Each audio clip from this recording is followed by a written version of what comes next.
આપ નિહાળી રહ્યા છો ભારત દર્શન ન્યૂઝ આજના મહત્વના સમાચાર। ટીમ મોદી સપોર્ટર સંઘના રાષ્ટ્રીય યુવા પ્રમુખ અને સુરત મહાનગર વોર્ડ નંબર 8ના ઉપપ્રમુખ શ્રી પરેશભાઈ વધાસિયાના પિતાશ્રીની પ્રથમ પુણ્યતિથિ નિમિત્તે મહિલા વિકાસ ચેરિટેબલ ટ્રસ્ટમાં સંસ્કૃત વિષયનું જ્ઞાન લેતા નાના ભૂલકાઓની મુલાકાત લીધી હતી।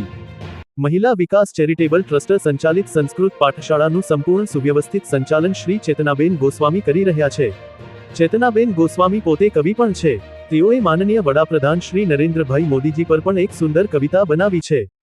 પરેશભાઈએ રૂબરૂ શુભેચ્છા મુલાકાત દરમિયાન દરેક બાળકોએ સંસ્કૃતમાં ગીતાના શ્લોકનું મૌખિક પઠન કર્યું હતું, સાથે ખૂબ જ જોશભેર હનુમાન ચાલીસા પણ બોલ્યા હતા। આજના મોબાઈલના યુગમાં શ્રી ચેતનાબેન પોતાની સંસ્કૃત પાઠશાળામાં જે રીતે બાળકોને સંસ્કૃતની સાથે ધાર્મિક સંસ્કાર આપી રહ્યા છે તે જોઈ શ્રી પરેશભાઈ પોતે ખૂબ જ આનંદિત થયા હતા અને શ્રી ચેતનાબેન સંચાલિત સંસ્કૃત પાઠશાળા અંગેના દરેક કામમાં સહભાગી થવાની શુભેચ્છા પાઠવી।